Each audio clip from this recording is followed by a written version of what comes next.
ഞാൻ ആദ്യം കൃത്യമായി പറഞ്ഞിട്ടുണ്ട് 2026 വരുന്ന അസംബ്ലി ഇലക്ഷനിൽ ലോക്കൽ ബോഡി ഇലക്ഷനിൽ വിദ്യാഭ്യാസം ഒരു പ്രധാനപ്പെട്ട ഒരു ഇഷ്യൂ ആയിട്ട് ജനങ്ങൾ മുമ്പോട്ട് വയ്ക്കും. കഴിഞ്ഞ 5 കൊല്ലം നാഷണൽ എഡ്യൂക്കേഷൻ പോളിസി ഇംപ്ലിമെന്റ് ചെയ്യാത്ത CPM സർക്കാർ അതിന് എന്ത് പറയും, എന്ത് മറുപടി കൊടുക്കും എന്ന് പേടിച്ചിട്ടാണ് അവർ NEP ഇപ്പോൾ ഇംപ്ലിമെന്റ് ചെയ്യുന്നത്.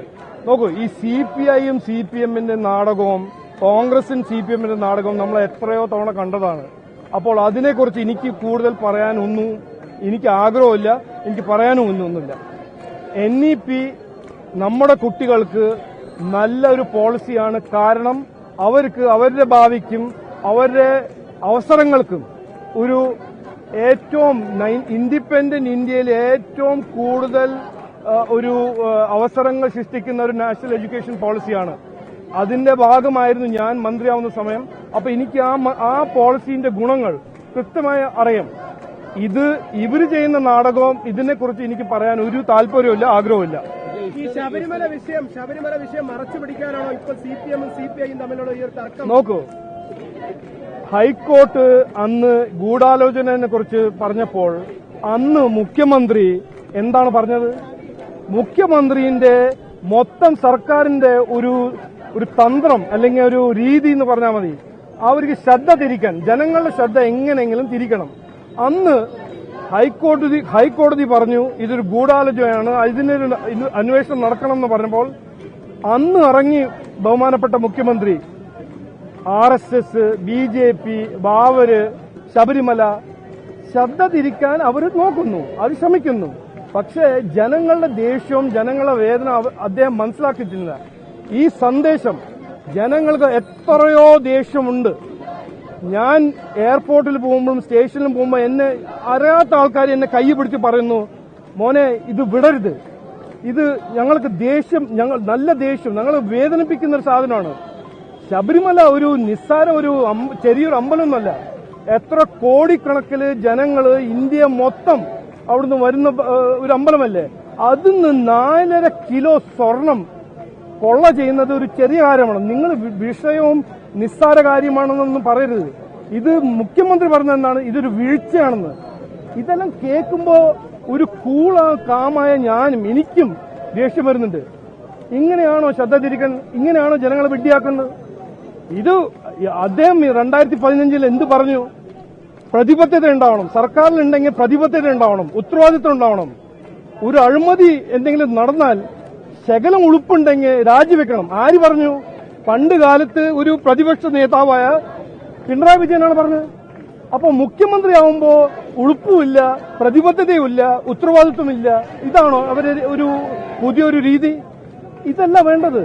ഇതൊരു ജനാധിപത്യ സംസ്ഥാനമാണ്. ഇവിടെ ഒരു കൊള്ള നടന്നിട്ടുണ്ട്, ഒരു ദേവസ്വം മന്ത്രിയുണ്ട്, അതിന്റെ ഉത്തരവാദിത്വം എടുക്കണം. ഒരു ദേവസ്വം ബോർഡുണ്ട്, അവരെ പിരിച്ചുവിടണം. ഒരു അന്വേഷണം നടക്കണം. അതല്ല നടക്കേണ്ടത്. ഇതല്ലാണ്ട് എല്ലാ 2 ദിവസം ശ്രദ്ധ തിരിക്കാൻ ഓരോരോ കാര്യങ്ങൾ പറഞ്ഞ ജനങ്ങള് ആ കാലം കഴിഞ്ഞു. ഇനിയിപ്പോ സോഷ്യൽ മീഡിയ ഉണ്ട്, മാധ്യമങ്ങളുണ്ട്. ജനങ്ങൾ കൃത്യമായി ഈ ഇഷ്യൂ ഫോളോ ചെയ്യുന്നുണ്ട്.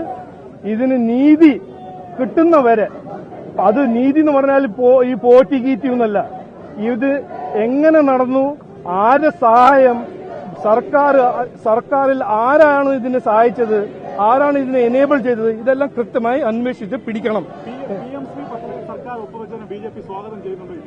എനിക്ക് നാഷണൽ എഡ്യൂക്കേഷൻ പോളിസി ഇവിടെ ഇംപ്ലിമെന്റ് ചെയ്താൽ എനിക്ക് വളരെ സന്തോഷമുണ്ടാവും.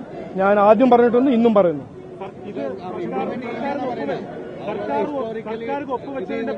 എനിക്ക് CPM ബാന്ധവമെന്നാണ് കോൺഗ്രസ് ആരോപിക്കുന്നത്. കോൺഗ്രസ് വോട്ട് ചോരിന്ന് നോക്കൂ, കോൺഗ്രസുകാര് ആരോപണത്തിന്റെ എക്സ്പേർട്സ് ആണെന്ന് നിങ്ങൾക്ക് എല്ലാവർക്കും അറിയാം.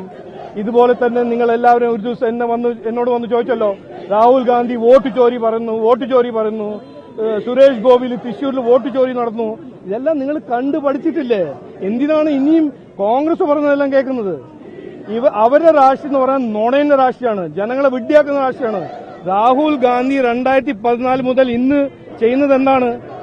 ഓരോരോ കാര്യങ്ങൾ പറഞ്ഞ് ജനങ്ങളെ കൺഫ്യൂസ് ചെയ്ത് ഓടിപ്പോവുക, എന്നിട്ട് പോയി തായ്ലൻഡിൽ ഇരുന്നിട്ട് മറ്റൊരു നുണ ഉണ്ടാക്കുക. അതല്ലേ അവർ ചെയ്യുന്നത്. പിന്നെ എന്തിനാ ഞാൻ കോൺഗ്രസിനെ കുറിച്ച് എന്തെങ്കിലും പറയണ്ടത്? വേറെന്തെങ്കിലാണോ? വിദ്യാഭ്യാസ മന്ത്രി പറയുന്നത് സ്കൂളുകളെ കാവ്യവൽക്കരിക്കാൻ അനുവദിക്കില്ല. അതായത് PM-ശ്രീ പദ്ധതി പൂർണ്ണമായി ഇവിടെ നടപ്പിലാക്കാൻ എന്തിനാണെന്ന് പണം ലഭിക്കണം. നോക്കൂ വിദ്യാഭ്യാസ മന്ത്രി ആദ്യം പറയേണ്ടത് എന്തിനാണ് SDPIന്റെ എജൻഡ എടുത്തിട്ട് ക്രിസ്ത്യൻ സ്കൂളിൽ ഹിജാബ് കയറ്റാൻ നോക്കുന്നത്? എന്തിനാണ് അതിനെ ന്യായീകരിക്കാൻ പോകുന്നത്? കൃത്യമായ കാര്യങ്ങളെക്കുറിച്ച് ചോദിക്കൂ. എന്തിനാണ് ഓരോരോ ഫിക്ഷണൽ ഇഷ്യൂസ് എല്ലാം ഒരുത്തിവെക്കുന്നത്? ഇതിൽ കാവിക്കൊടിയോ ഇതിൽ ഒന്നുമില്ലല്ലോ നാഷണൽ എഡ്യൂക്കേഷൻ പോളിസിയിൽ. പറയേണ്ട കാര്യങ്ങളൊന്നും പറയണം. എന്തിനാണ് സ്കൂളുകളെ എന്നെ ഭീഷണിപ്പെടുത്തുന്നത്? ഒരു വിദ്യാഭ്യാസ മന്ത്രിയാണെങ്കിൽ കുട്ടികളെ സഹായിക്കുക, വിദ്യാഭ്യാസ മേഖലയിൽ ലബോറട്ടറീസും ആ മേഖലയിൽ വേറെ നല്ല കാര്യങ്ങൾ ചെയ്യുക. അതൊന്നും ചെയ്യാണ്ട് 75% കേരള ഗവൺമെന്റ് സ്കൂൾസ് എല്ലാം അൺസേഫ് ആണെന്ന് പറഞ്ഞത് ആരാണ്? വിദ്യാഭ്യാസ മന്ത്രി. വിദ്യാഭ്യാസ മന്ത്രി ആ സ്കൂളുകളെല്ലാം നന്നാക്കുന്ന പകരം ഒരു നല്ല സ്കൂളിന്റെ മാനേജ്മെന്റിനെ ഭീഷണിപ്പെടുത്തുന്നു. ഇതാണ് CPMന്റെ ഒരു രീതിയും CPMന്റെ ഭരണം.